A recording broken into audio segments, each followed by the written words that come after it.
emergency for the first time in about... This is Jim, and Receiving this message. We are Ken Jennings and John Roderick. We speak to you from our present, which we can only assume is your distant past, the turbulent time that was the early 21st century. Fearing the great cataclysm that will surely befall our civilization, we began this monumental reference of strange and obscure human knowledge. These recordings represent our attempt to compile and preserve wonders and esoterica that would otherwise be lost. So whether you're listening from an advanced civilization or have just reinvented the technology to decrypt our transmissions, this is our legacy to you. This is our time capsule. This is the Omnibus.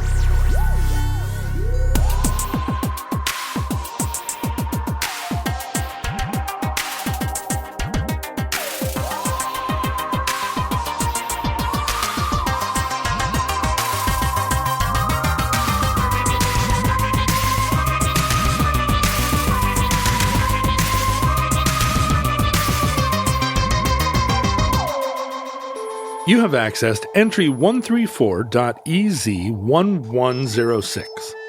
Certificate number 31305. Bloody Mose.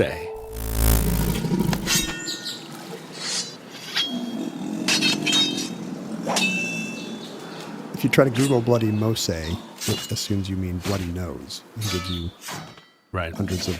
You made a type, and most of the time Google's right. I didn't make a typo. Yeah, you don't normally Google Bloody Mose. Bloody Mose?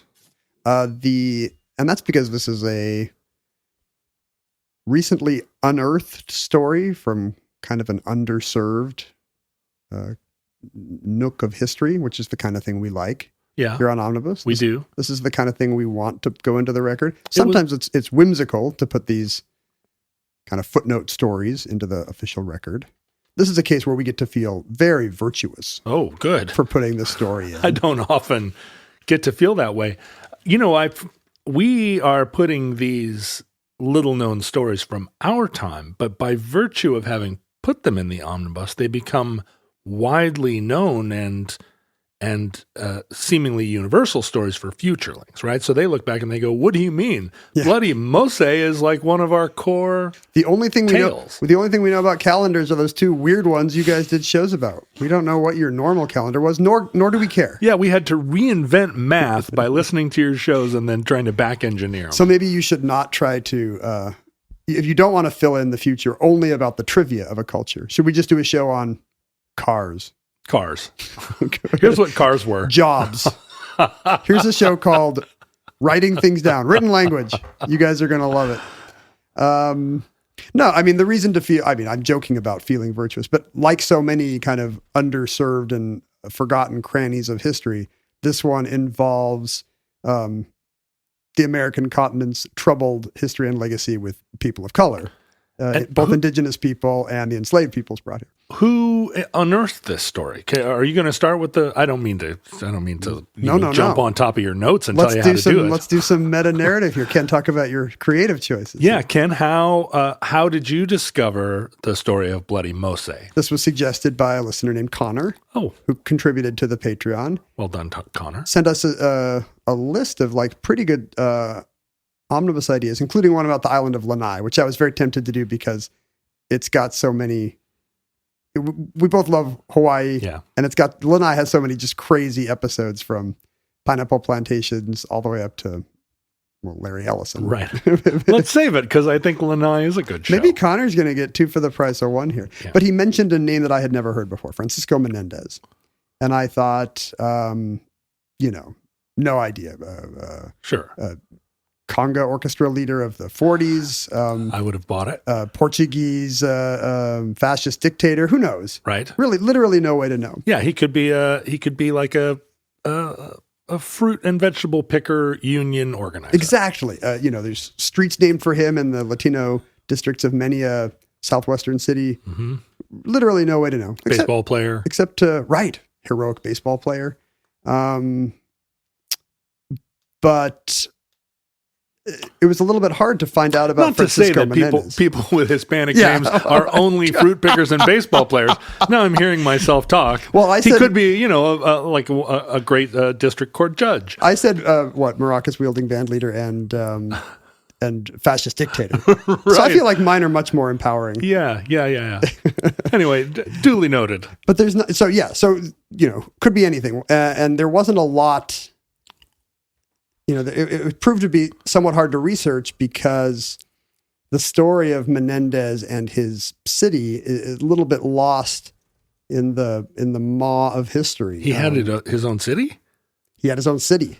Oh. And a remarkable city. I found an article by Jordan Blumetti, who kind of had done original research on the story of Menendez and how it had come to light in the 20th century. Historians, including some black historians, Zora Neale Hurston, the famous Florida historian and novelist, had written about the story of Fort Mose, but it hadn't really been followed up by mainstream or white historical societies. It doesn't really fit into the narrative of where our story is set, which is St. Augustine, Florida.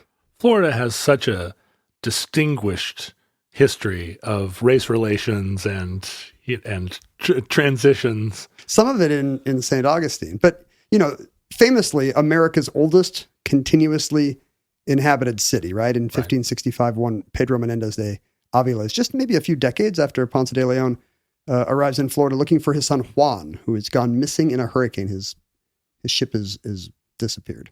Oh, so he crosses an ocean looking for just bopping along the coast, Juan, looking for Juan, looking for a shipwreck. Finds a good harbor, plants the flag of the King of Spain, and suddenly we have St. Augustine, which almost 500 years later is still an inhabited city, and probably a little bit annoyed that Jamestown and the Pilgrims up north get all the ink. Right. But this is decades before them. It's a nice little town, although, the rising seas, of course, are going to wash it away. So for us, it's a nice little town. Yeah. It's got a good 10 years to go. Cute little pad. And kind of in love with the romance of its history and its status as America's oldest settlement. Yeah, we talked about Cahokia recently on the show, but it's America's oldest European settlement. How are you going to sell mugs and T-shirts if you don't have some claim to fame? That's what St. Augustine is. It's a lot of mugs and T-shirts, kind of the lore of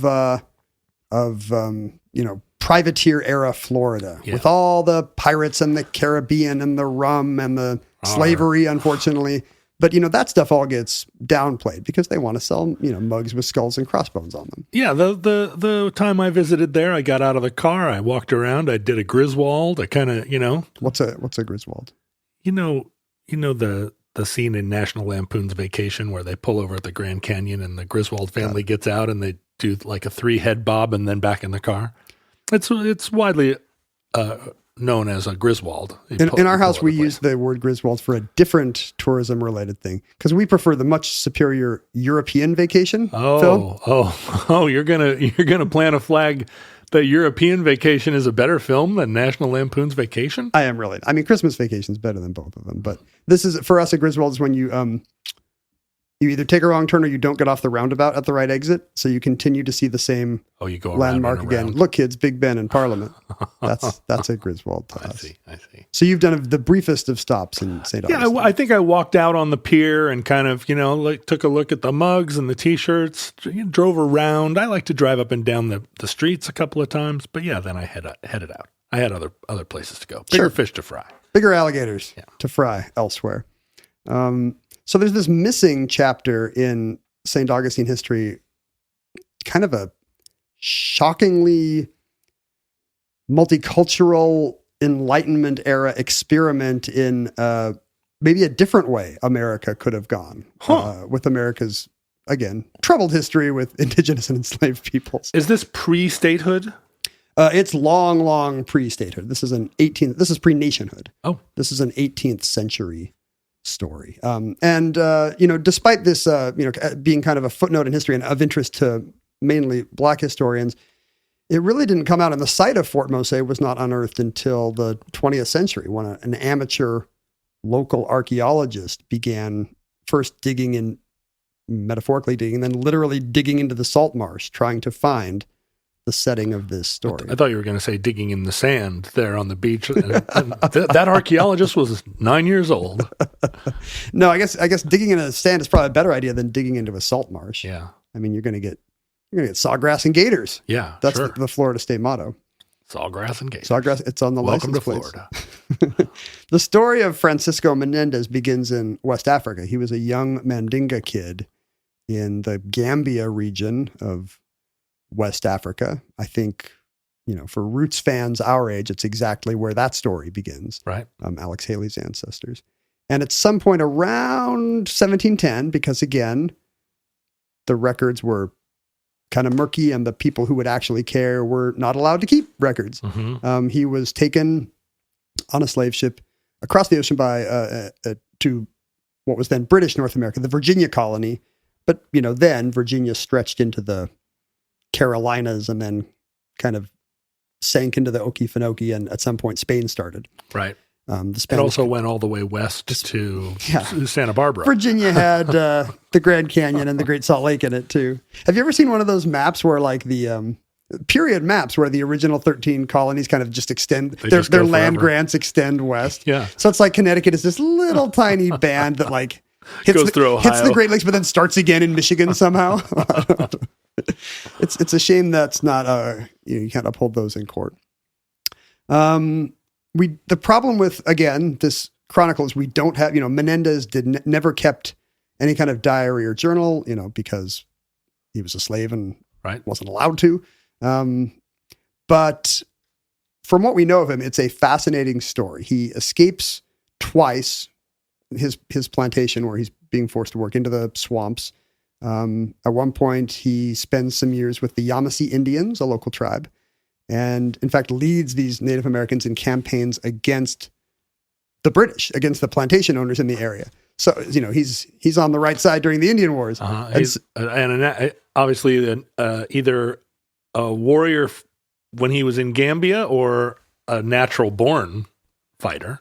A talented young person in a lot of respects. I guess there's some history work on this I wasn't aware of that really emphasizes that for a lot of these, what are called the Atlantic Creole people of this time, these displaced and enslaved people, it was a terrible atrocity, of course, but in many individual cases, it created people who were incredibly linguistically facile, could speak multiple languages, had great social agility. They were, comfortable with with this Native American tribe, but also they could deal with their white oppressors, and they could speak many of the African languages of the other slave peoples, and just incredible, plastic brains, adaptable to all these terrible situations they were being forced to confront and stay afloat in, and many of them just did so with incredible grace and ability. Apparently, that's got to be a human trait that evolved over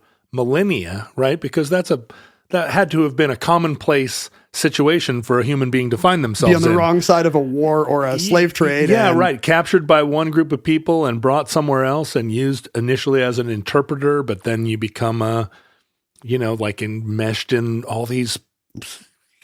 Trying to figure out an angle, trying to figure out how to just stay afloat. In Alexandria or in Constantinople, I mean, around the world, right? Yeah. You would have a real advantage if you had that kind of plasticity. And maybe it's a small group of people that actually just catch enough breaks to be able to, who gets the call from the satrap at the right time. And suddenly this person becomes Joseph in Egypt and has a privileged position that, that 100 people, no matter how able, wouldn't be able to attain. I don't have that quality. I want macaroni and cheese every Thursday. I'm really set in my ways. I wear the same 4 black t-shirts. I feel like I would just keep my head down, like there's never going to be the Jennings slave revolt.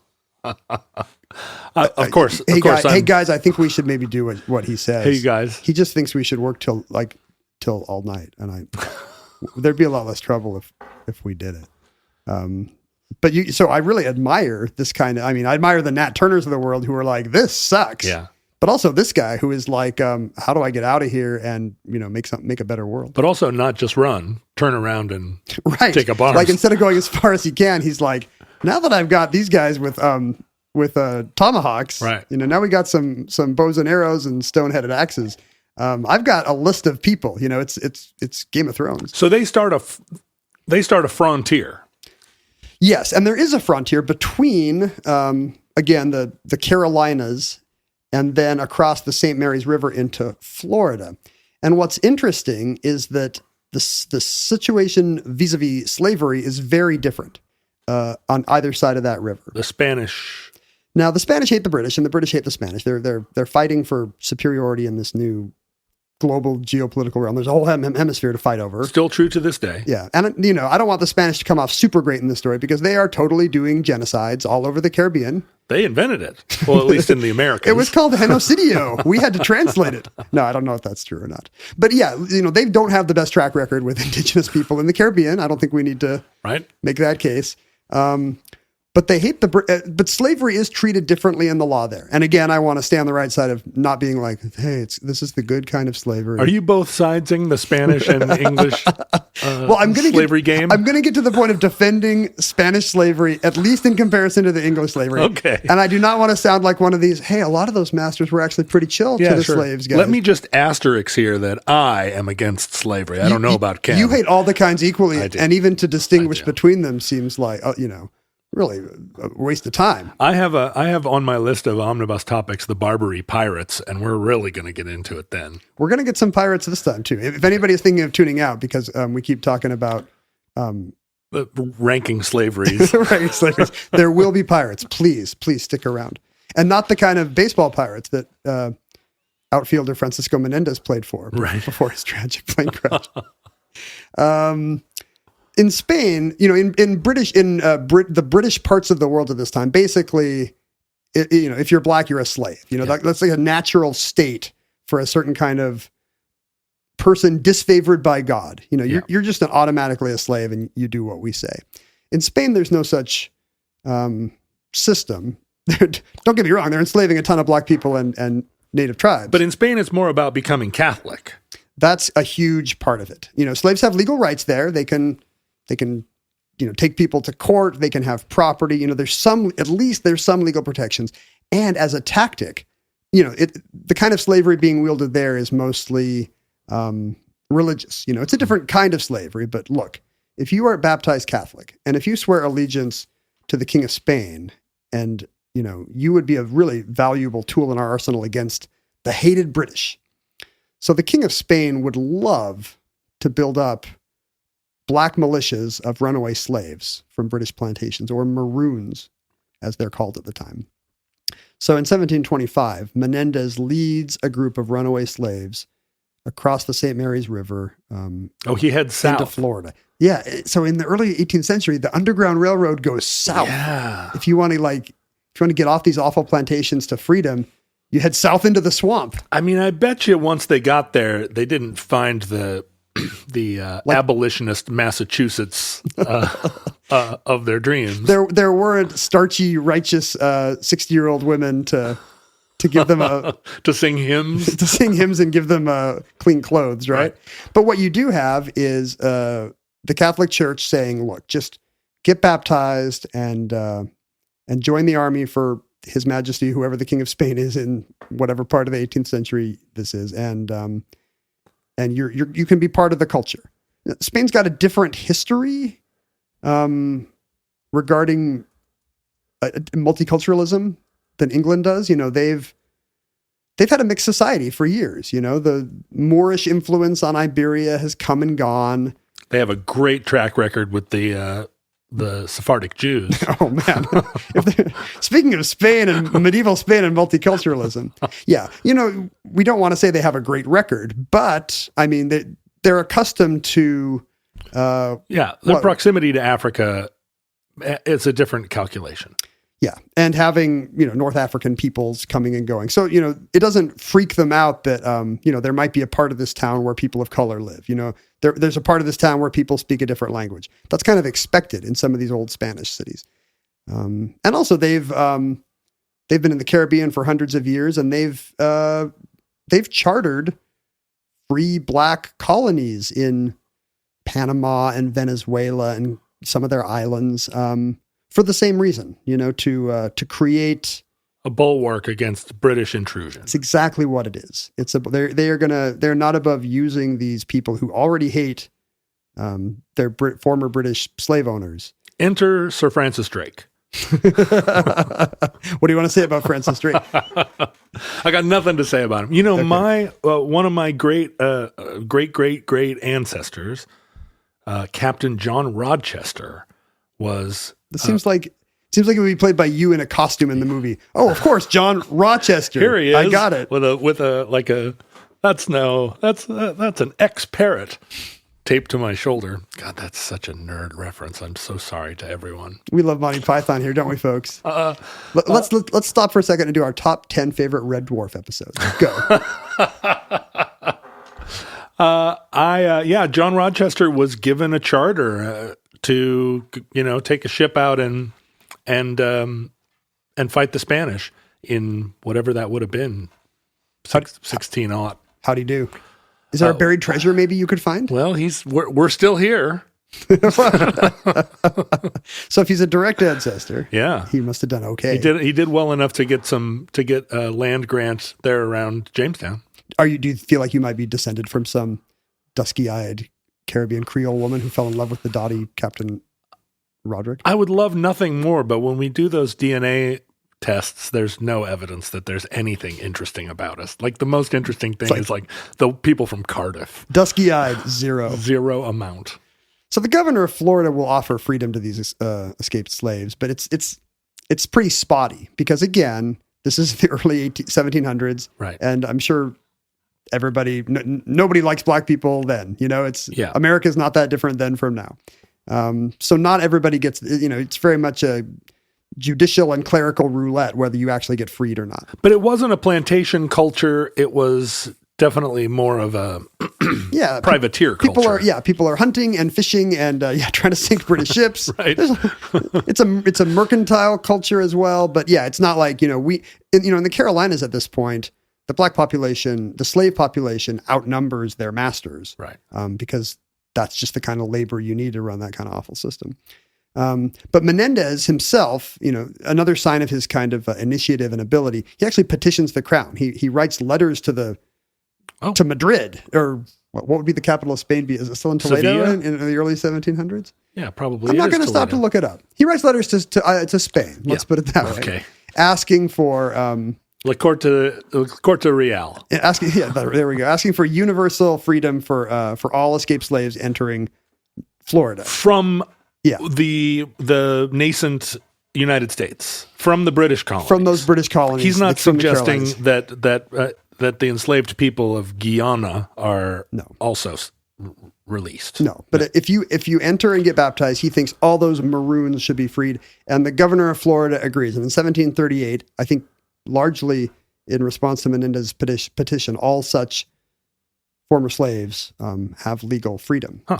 So where do you put them? A new town is founded called Gracia Real de Santa Teresa de Mose near St. Augustine. I mean, maybe this is a sign that they're not completely given their rights. It's the equivalent of the 1960s era. Well, what if they married your daughter, You're free. Where are you going to live? You're free. Let's find you someplace over there in the salt marsh. Right. Wouldn't that be nice?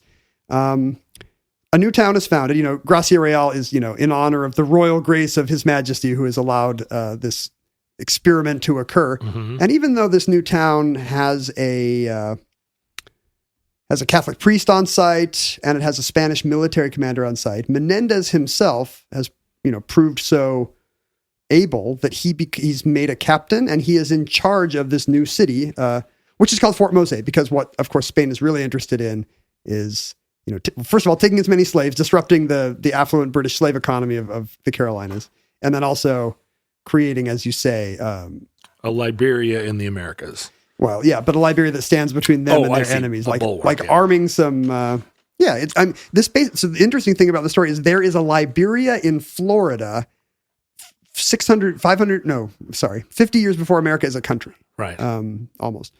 And now, is this a case where Menendez is the one charismatic leader who, given authority over a community founded in his name, is a benevolent and wonderful person into old age? He seems he continues to have other adventures. He seems to be well liked by the community. Again, just not a lot of firsthand ink on this guy. He doesn't turn evil, if that's what you're concerned about. I was worried because usually when someone leads an escaped group and forms a new city, they become a monster. There is some violence to come. It is bloody Mose, but it's a kind we can get behind. So this Underground Railroad continues of Indian guides bringing parties of ex-slaves through the swamps. Oh. And suddenly they have a free city to go to. You know, this becomes... It's a beacon. Yeah, it's a city on a hill. Oh, wow. But like a very different, you know, when we talk about the Puritan city on a hill, that's a pretty white city. Yeah. And they're not treating the local natives great. Probably a lot less condescension in the cities to the south. Yeah, I mean, Florida does not have a hill.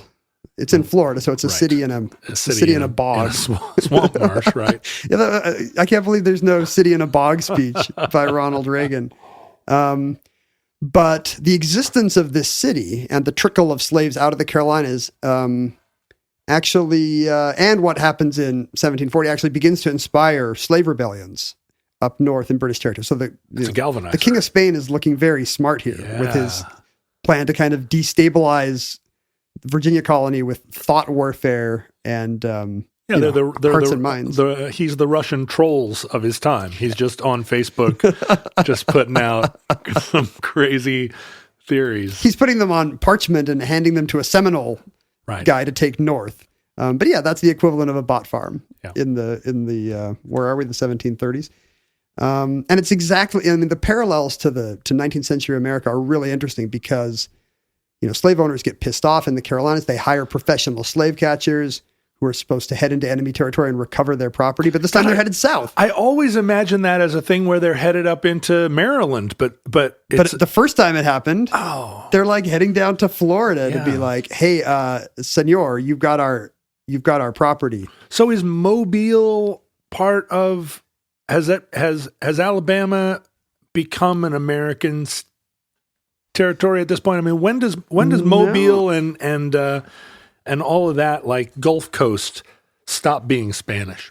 I feel like Spain. I mean, we're gonna get to the end of Spanish, but is that all the way up to the Louisiana Purchase? Yeah, at this time, it ends before America's a country. Like Spanish Florida has some rough times here in a second, but yeah, Florida Occidental, you know, the western part of Spain's dominion there goes all the way to the Mississippi. Yeah, so it's Mobile and what is today New Orleans. Right. Nueva Orleans under Spanish rule.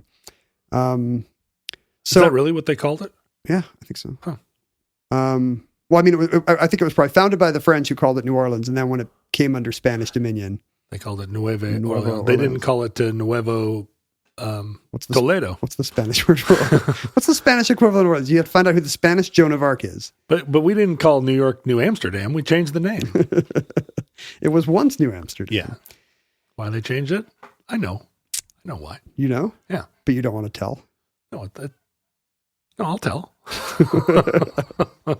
I mean, Amsterdam is maybe more closely associated with, you know, it's the capital of one of your rivals. Yeah, right. Also, it's a low-lying swamp. You know, that's not what New York... I guess down in the Battery, it was kind of a low-lying swamp. It may have been more of a kissing up to, you know, whoever His Excellency the Duke of York was. I think it was the king's brother or something. So there was probably some guy who wanted to, you know, a company gets sold you've got a... 99%. That's the story. So but in 1740, the War of Jenkins' Ear breaks out. You know, the hostility, you know, the tension between Spain and Britain and the New World finally boils over into war. Only the British call it the War of Jenkins' Ear because that's their propaganda thing. Really hard. Can you say that in Spanish? The War of Jenkins' Ear? La guerra de la oreja de la idiota Jenkins. I wonder what their name for it is. I'm sure it's the War of British Aggression or something. Yeah, right. But it was, you know, as you say, a battle of privateers and battles at sea. How did Jenkins' Ear get involved? I think it was cut off with a saber. Yes. And then the earless Captain Jenkins gets paraded in front of Parliament. Like, look what these evil Spanish pests have been doing to our brave. They take him back to inflame emotion. The earless Jenkins becomes a propaganda sign. So the whole war is called the War of Jenkins' Ear, just like we might say, the pig war. Exactly. Yeah. Or, you know, you just name the war for the inciting incident. Like if we had called the Tonkin Gulf incident. The Tonkin Gulf War, yeah. Or our 20-year adventure in Afghanistan could have been the 9/11 War. The 9/11 War. That should have been called that. As part of the War of Jenkins' Ear. Jonathan Oglethorpe, the founder of the new colony of Georgia, heads south to make war on Spanish Florida. Sorry, I said Jonathan Oglethorpe, but it's James Oglethorpe. Georgia had a great initial history. Boy, they really did a job down there. Luckily, things quickly turned good there, and nothing bad ever happened in Georgia again. So he leads an army south into Florida, and Fort Mose has become a symbol of Spanish nose thumbing, and probably also of African American ingenuity and success. It's a thriving example of exactly what they don't want in Georgia. And is it a city of freed slaves, or is it like a polyglot, multicultural? There are Native Americans there. There's Native Americans. There's a bunch of different languages being spoken: English, Spanish, African languages, Native American languages. God, it sounds like a fun town. Cultures are mixing. It seems to be going well, but as soon as Oglethorpe's army comes, everybody has to leave Fort Mose because, despite the name, it's not a great fort, and they have to retreat to an actual masonry fort in St. Augustine. So everybody hunkers down in Castillo de San Marcos. It's not a very big Castillo, so that's going to be uncomfortable. No, I think it's still there to this day, and and they just wait for the British cannon fire to end, and the siege continues for a month, and Menendez finally is fed up. And we know he's a man of great military ability. He decides to lead a daring pre-dawn raid on his former home of Fort Mose, which is now being occupied by Oglethorpe's men. It's the best kind of raid. Daring, pre-dawn. And pre-dawn. Yeah. And against the British. You don't want to do what would a cowardly pre-dawn raid be? Like maybe it's an accident? Well, no, you sneak around and it's like a sabotage raid rather than like a frontal assault. It's like getting up in a hotel room, try to use the bathroom without waking up the other person. Yeah, it's like the type of thing that Ken Jennings would do if if he was leading a Slade revolt. Hey, everybody, let's keep it down. And Menendez has no such compunction because this is where Mose gets its new name, Bloody Mose. Again, this is an English propaganda title because, as you might imagine, Menendez's army of freed slaves is merciless. There's little love lost between them and their. So this is the little bighorn of pre-American Florida. Yeah.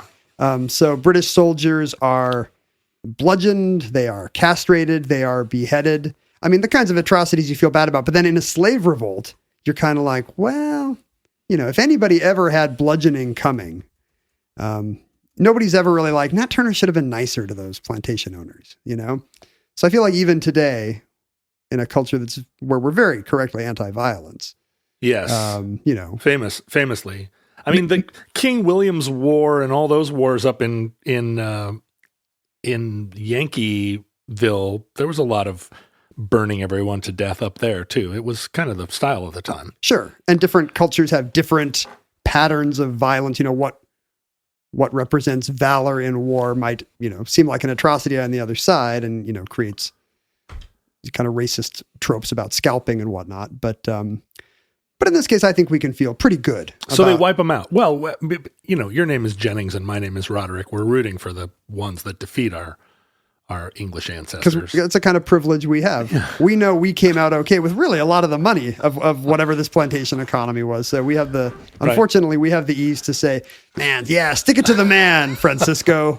Very few British survivors. Oglethorpe, heads back to the Carolinas or Georgia now with his tail between his legs.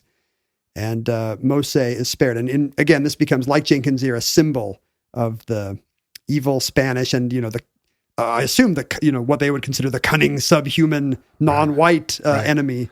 I wonder if it must have played into the narrative that actually like freeing slaves was a dangerous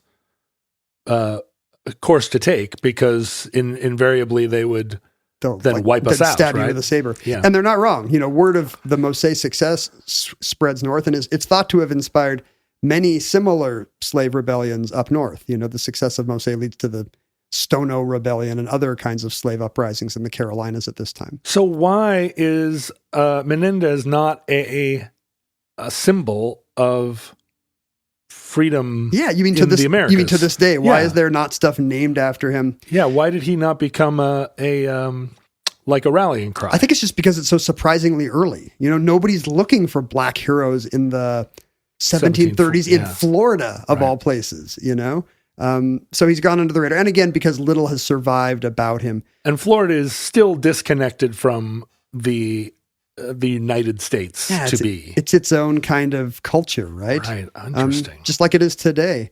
So the men of Fort Mose, they can retake the fort, but they eventually move back to St. Augustine, and actually, they actually join the culture there. Menendez does not. He's now had a taste of revenge against his oppressors, and he knows what will probably serve him well career-wise. He wants to be a pirate. Yeah. I mean, isn't that what you would do? You win one military engagement, you're like, I'm gonna be a pirate now. 100%. There is a lot of, it's a growth industry at the time, piracy. Yeah. I mean, the British are growing and making stuff, and Spain is taking it and burying it on beaches. There's two kinds of jobs. Yeah. There's a lot of rum. There's some Spanish gold still. So Menendez gold. hops aboard the Spanish Armada and heads to Europe because he wants to petition the king. It's a time when I guess there's not a lot of precedent for different kinds of. I mean, there's plenty of precedent for racism, but within the Spanish Navy, maybe not. Like, I could be the black captain of a ship, Well, they're impressing people into service, right, in every Navy, right? So I think the Navy was Navy's always very polyglot. It always was, because it's like, hey, you. But this guy could actually be a captain. This guy would not be swabbing the decks. Right. He's a hero. So he wants to petition the king. Like, I feel like I've earned like not just legitimacy, but like I should have a pension. I should have officer status. Did you see how many people I bludgeoned and castrated at Fort Mose? Here. Unfortunately, on his way to Spain, his ship is captured by the British ship Revenge, appropriately named, off North Carolina. But it's a little too late to enter Francis Drake. Yeah, Drake. It's not Drake, but it's it's one Captain of his Kidd successors. And Menendez, unfortunately, has become a propaganda symbol. He is recognized immediately as the perpetrator of the atrocities of Fort Mose. He is tortured. One of the historical records says he was brined and pickled. Oh dear! Which sounds, I don't know what that is, but it sounds worse than waterboarding. Sure, you put him in a pickle barrel. All the osmotic pressure. Yeah, your skin's not going to like that. Water out of your body. Blech. And he is returned to slavery in the Bahamas. He's back on the plantation. They don't kill him. They just put him back in chains? I mean, a fate worse than death. It really is. Like, killing might be a mercy as opposed to, hey, why don't you go work a sugar plantation or whatever it is in the Bahamas? Man. Like, they really know how to stick it to a guy. And this is just the kind of risk that escaped slaves always ran. No matter, he's on his way to petition the king of Spain. He's a military hero, and nope. Just like the Solomon Northrop guy in 12 Years a Slave, he's back in the Bahamas. And Caribbean plantation culture, among the worst. Are you grading slavery? I'm going to say that the slaveries in the Caribbean were some bad slaveries. 0 out of 10 stars. Yeah. I'm going to write some very bad Yelp reviews about Bahamian, right? Bahamian. I would say Bahamanian because I mispronounce things and invent words. Well, it's because it's Panamanian, but really that's insane. It would be Bahamian. Our Canadian listeners know that it would be Bahamian. But Bahamian sounds like the Baha'i faith a little bit. It does. You don't like that? No, I love, hey, listen, I'm not coming out against Baha'i. No, they'll get you. But in his absence, now that the families of Fort Mose are moved back into St. Augustine, suddenly St. Augustine now has this class of freed blacks who are no longer off across the marsh, but are mingling with the population. They have trades, they're builders, and they are, capturing wild horses and cattle and becoming, they own livestock, they're ranchers. But also versed somewhat in the culture of the Virginias. Many of them. So they just kind of contribute to this melting pot of St. Augustine, which now has this class of polyglot, multicultural free blacks. Right. And then Menendez returns. He escapes. We don't know how. Was he, ransomed or traded? Did he escape? Did he somehow buy his freedom? He wangles his way back. Wangle? Is that a word? Is that a colonial word? Probably He wangles. at the time. Do you not wangle? I don't want anyone. I don't want you wangling during the show. No, I don't want anyone wangling around me or to me. Don't wangle me. But by the time he gets back, Fort Mose has been rebuilt. And we don't know why. I mean, it's easy to read this as, for 12 years, this was an example of, maybe a different kind of colonial America. But is it rebuilt as a symbolic gesture, or it doesn't sound like a nice place to live? No, and in fact, it's rebuilt in a different place. Oh. The second Fort Mose is elsewhere off in the marshes, but it does seem like, this is where the black population is going to live. And who knows that, I don't think the history says whether that's a people wanting their autonomy or a people getting sick of the aggressions, big and small, of the moneyed class in St. Augustine, or if it's outright people that love mosquitoes. Right. There's just not enough sawgrass and mosquitoes in the town. I mean, maybe they wanted more space and autonomy. I don't know. It also seems very likely that the city is not in love with a black population at a time when, there's a lot of built-in religious ideas about their inferiority. So, but Menendez comes back and leads this new second Fort Mose. And this all happens just in time for the 7 Years' War to break out. And Spanish Florida pretty much collapses. It's broke.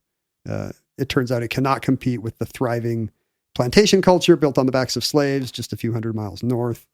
And as a result, the treaty at the end of the war cedes Florida to Britain in exchange for letting Spain keep Cuba. They were like, please let us have Cuba. But they had to give up Florida. And now our slave economy is really booming in Cuba. You can keep our dysfunctional slave economy. So there's no point to Fort Mose now, Spain, it was great to have a black militia there, but now there's nobody to have a black militia against. So this experiment ends, and the 50 free black residents still living in Mose, including Menendez and his family, decamp for Cuba, the last bastion of not British slave culture in that part of the Caribbean. They found a new town called St. Augustine. This is St. Augustine of de Nueva Florida. They're considering Cuba Nueva Florida, Right. And at that point, the community kind of disappears from history. There's no longer any record of what happens to Menendez and his 50 emigrants from Fort Mose. St. Augustine not being one of the main cities of Cuba. Yeah, I don't know if it even survives to this day. Like, is there a San Augustine, Cuba now? It does not appear. At least when you Google St. Augustine, Cuba, it autofills to St. Augustine Cuban restaurant. Probably in Miami Beach or something. But it's just an interesting, and you asked about how this all came up. There was in the 20th century, there's kind of an interesting story where St. Augustine actually is the site of a bunch of civil rights battles, a lot of sit-ins, a lot of swim-ins, because it's got a tourist trade, it's got this symbolic import as America's oldest city, and it's still not treating its black people great in the 60s, as you might imagine. So nobody's that interested in studying African-American history of the region, but there's this amateur archaeologist named Jack Williams, who's a World War II veteran, who is really interested in, as you might imagine for a white guy of this era, he's really interested in military history. Wait a minute. And he's, or today, or anybody who listens to the Thursday Omnibus. So he's very interested. Second only to my train sets. He's interested in finding Fort Mose, and not so much because he cares about its racial significance, but just because of other military campaigns that have involved that part of Florida. And he finally tracks down where it is, does some digs, finds some rum bottles and some amulets, and says this is Fort Mose. The local historical society hates him because he's an outsider and they don't care about black history. But he finally is able to get the University of Florida to come check it out and sign off and say, yes, this is where this early city of free blacks was.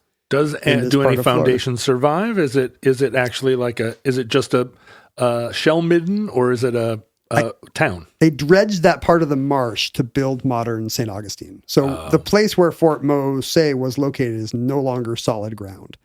So you can go there today. There was a long legal battle between Williams and the state because once he found out where it was and they were like, oh, this is like actual military history, Florida history, Black history. The state tried to buy it to make it a monument or whatever and offered him, in his opinion, a tenth what it was worth. He kept turning down their offers. They finally took him to court and took it. He owned it somehow? Yeah, once he knew what it was, he had bought the land. Oh. And so depending on who you ask, his descendant, the state claimed eminent domain and just basically took it from him for much half what he thought it was worth. Right. This is some interesting research that was done by a web journalist and blogger named Jordan Blumetti. He tracked down this Jack Williams guy's descendants, and they still think he was, mistreated by the state, and the local historical society was, mad that he got there first. And, I think the state would say that he was just some crackpot. Sure, guy with a metal detector. I'm seeing here the Fort Mose Historic State Park. Yes. They have like black militiamen in full-on Revolutionary War reenactment costumes firing muskets. That's the whole thing. That might be kind of a once-a-year thing. I think in fact there is now a state park there, but a state historical monument there. But I think it's kind of a relative to how important and inspiring this story could be. It's a pretty small, rundown visitor center. A little swampy. And basically it's just a boardwalk where you can walk out and look and say, yeah, over there in what is now this awful bog, there was once a thriving Black city. Let me just asterisk there and say I'm pro bog. I recognize that bogs are a vital part of the ecosystem. Not like Ken, who's against bogs. I'm not against bogs. I have a friend and I always, when we're at a place that has one of those interpretive signs that tells you how the importance of the wetlands, what a complicated, thriving ecosystem, we always take a picture of those and send them to each other. Because no matter where in the world you are, there will always be this nearly identical sign telling you how great the wetlands are. It's about birds, Ken. They need a place to land. And I think that is who comes to this visitor center. You'd think it would be Black kids on field trips, but it's a lot of birders. Right. Hoping to see the green tufted, yellow-bellied sapsucker. Sure, swan heron. Or whatever it is. But there's a sign there that says, welcome to freedom, trying to recover some of this Underground Railroad narrative. But, even though the park is quiet and little visited, it really does make you think, is there an alternate America? Could there be a different blueprint for the continent where, it was like kind of a bustling Creole vibe where everybody was different, but everybody had got along. What if Spain had won that geopolitical battle and the city on the hill had included freed Black people and the nearby tribes and, anybody else? I think we can look around all of Latin America and see where Spain did win that battle. And questionable results. Maybe Florida's the only place. right in the middle, just a little. It's between the genocides and the plantations. Maybe there was a little Venn diagram overlap. I think it is great though, and I think the 21st century is going to see a lot more archaeology devoted to the Black experience in America and more recognition. I mean, you see this with Black graveyards that started there with that excavation in Lower Manhattan, and now recognition that all the historic graveyards of the Black community, a lot of them were paved over and turned into freeway overpasses, and there's all this interest in going back and establishing, because, when we think about just the tourist sites of colonial America, they represent a kind of archipelago that tells the story of the early United States, and there's all that Black erasure. It's white, yeah. Right? And and you'll have there's some reenactors over here in the slave cabin. Don't they look happy? But some places still use the slave cabins for weddings and corporate events, right?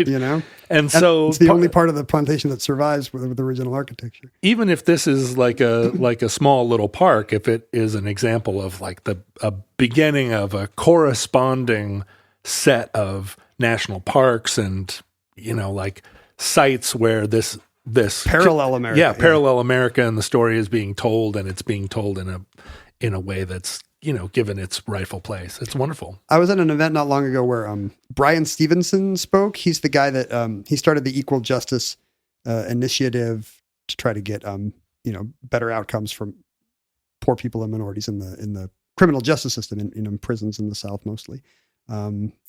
He was played by Michael B. Jordan in a recent movie, Just Mercy. Not that one where he's not like a Jason Bourne type character. No. Okay. No. Oh yeah, he's Jack Ryan now. I've been meaning to watch that movie. Yeah, and also not the one where he hates Black Panther. He's right. the one where he's a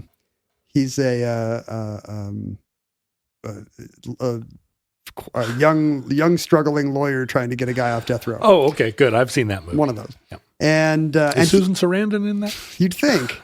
Brie Larson. And he's talking about this new project. He just opened kind of a museum in Montgomery, Alabama, where he lives, kind of the history of what you're talking about, kind of the underserved, undertold stories of the Black experience. And he was saying one project he has is to try to find out if there's, are there places where technology can actually find slave ships? Can you find wrecked slave ships? Can you find human remains from because famously, a third didn't make it across the ocean and were just, dumped like excess cargo. Are there different depths where some of those remains might survive? Could those become graveyards? Could we find those places and make them destinations? And I was just fascinated, because think of how many tens of millions of dollars have gone into trying to get some newel post from a banister on the Titanic or silverware from some other ship or some, booty from a Spanish galleon. Well, that's the thing. There's so much energy going into finding those ships that are laden with Inca gold. Right. And yet, what could be more symbolic, devastatingly symbolic than the slave ships, and nobody's pouring money into trying to find those remains. So that's something he's trying to head up for the first time. And I was like, that'd be fascinating. Why are we trying to get forks off the Titanic when we could be doing this? Well, it does seem like something that futurelings will listen to this program and look back and sort of not comprehend a time when one story of the Americas had been told, and this, this companion story, simultaneous, equally extraordinary, but founded in pain. Because they're racially enlightened, they don't see the differences. It would be like us looking back at the, Chinese history of the 3 warring kingdoms period and being expected to pick which of the warring kingdom was the good one. You know? Well, so much of what you think of as the history as told from Egypt to Greece, et cetera, we don't have a sense of who. I mean, we know from Hippocrates or whatever some ideas, but we don't know the culture, right? I think a lot of it might be just the urge to make things linear. We have our kids draw timelines in school, and so you think of human history as it goes like this: Egypt, then Greece, then Rome, then Yeah. No, you are drawing one line, but it's a big planet. Yeah, the Ethiopians have a very different timeline. And that concludes Bloody Mose, entry 134.EZ1106, certificate number 31305 in the omnibus. Futurelings, in the unlikely event that social media still exists in your era, and the implausible event that you don't know all about these stories that we're now, for the first time, really adding to the historic record in the form, the historic record that survives the apocalypse. It's a bummer for the real historians that did this work, and then people just hear us talk about it. Well, because every once in a while, you or I will actually mention the person that did it. It's his name was Bob Jenkinstein or something. I'm not sure. I mentioned Jordan Blumetti in this show, so I feel a little less guilty. But you can find our actual original research at Omnibus Project on Facebook, Twitter, and Instagram. Ken is at Ken Jennings. I am/was at John Roderick. Also, you can find me at patreon.com/John Roderick. You can email us, which we encourage you to do. Although, if you're going to email us with, if you're gonna shake a frying pan at us because we got some minute detail wrong, send it to go F yourself at The Omnibus Project. Dead letter at office. gmail.com. But no, please email us at theomnibusproject@gmail.com. We welcome all your complaints. We do a monthly show about them. Yep, Ken and Mindy will read your emails, and then the ones that are expressly nice to me, they send me. I think the ones that are mean about me, they delete. Yeah, we actually haven't got one of those. But if you ever got a nice thing about you, we would send it to you. That's why I only get one email a month. You can support the show, and we encourage you to do it. This show was suggested to us by a Patreon supporter, and look how it turned out. Super good. Thanks, Connor. You can support the show at patreon.com/omnibusproject for as little as $5 a month. You can hear our monthly addenda show, and there are all kinds of goods and services available there. Also, check out our Omnibus Project t-shirts that are available. Ken, where can futurelings and interested listeners find our Omnibus Project t-shirts? Go to omnibusproject.com/store to find shirts and hoodies and magnets and mugs and more. The latest shirts are pretty cool. It's the original Omnibus and Futurelings design, but the Omnibus is in cool sparkly gold now. Yeah. And the Futureling shirt glows in the dark. See, I don't know. So I don't know what that's for. That's pretty hot. For late night, for daring pre-dawn raids. Well, no, you don't want to wear it in a daring pre-dawn raid, but a daring pre-dawn rave. There you go. You might want your glow-in-the-dark Omnibus shirt. That's my favorite kind of rave. A daring one. No, that was actually, I was just doing like a cool funk beat. It would be. I don't know. You're the beatboxer here. That's right. I'm just opening your mail. You can go to Omnibus Futurelings, wherever Futurelings are found, on Discord and Reddit. I feel like they just started a non-Facebook community, but the problem is the only place I read about it was on Facebook. I think it's on Discord. Oh. They have a new Futurelings group over there. Anyway, if you are savvy enough to look for Futurelings groups, you will probably savvy enough to find them. And you can send us mail, and this is very exciting to us. We love opening mail.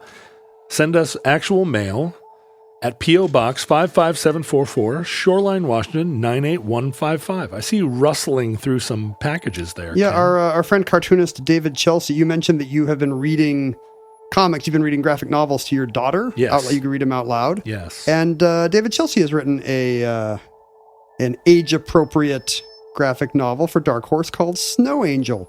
Cool Off with Snow Angel, a new hero for all ages. An ordinary but contentious little girl becomes a crime-fighting cherub whenever she makes an angel in the snow. Wow. Oh, so she doesn't die and become an angel who fights crime. She just... No. And this is a pre-Frozen thing. She's not any kind of megalomaniacal weirdo. That's good. But yeah, she gets magic powers when she makes a snow angel. Oh, when I make a snow angel, I just get water down my back. Yeah, exactly. Thank you, David. And Chris, apparently, I don't believe there's any explanation, but on a trip that must have gone to... Oh, he must have been in South Dakota. He sent us 2 postcards. One is the USS South Dakota. So there it is. Getting hit with a suicide kamikaze fighter. Do states really love their namesake battleships? I mean, they do. South Dakota's landlocked. What do they care about naval battles? You know, once I got to know several naval officers, I realized that a lot of them are from landlocked states. That's where the Navy has the most romance. I guess I had dinner with a bunch of naval officers at one point, and I thought to go around the table and say, like, where did you go to college? And invariably they all went to like technical agricultural schools in Kansas and all these crazy places. I was like, how did you join the Navy? And they're like, get me out of here. I think if you grew up in San Diego, it's like the bloom is off the rose for the Navy. But Chris also sent us this fantastic South Dakota postcard. South Dakota generic postcard, and with a barcode. I bet you could find that at Wall Drug. Yeah, that may be where he got it. On the back, it's even more dramatic or even more generic than that. You check a box to express to the recipient, I am sending you this card because I'm cheap, but I still love you. I miss your body. I can't afford a phone call, etc. That's hot. And yeah, why is that the second one, South Dakota? I miss your body. Dial it down, Rawr. South Dakota. The hornier of the Dakotas. In South Dakota, I became a cowboy. Finally found wall and tried to climb it. Tried to add my face to Mount Rushmore. Great. I do like a generic Good postcard. I like a generic postcard with no picture. That's refreshing. I wonder if you scanned that barcode, what it would actually bring up. The numbers purport to be all zeros, but I cannot read barcodes with my eyes. Like, seems like a Ken Jennings talent. I bet there have been people on Jeopardy who can just read a barcode, but I have not learned. Thank you, Chris and David, for sending those along. Listeners, from our vantage point in your distant past, we have no idea how long our civilization survived before it sank into the salt marsh and sawgrass. We hope and pray that the catastrophe we fear may never come. If the worst comes soon, this recording, like all our recordings, may be our final word. But if Providence allows, we hope to be back with you soon for another entry in the Omnibus.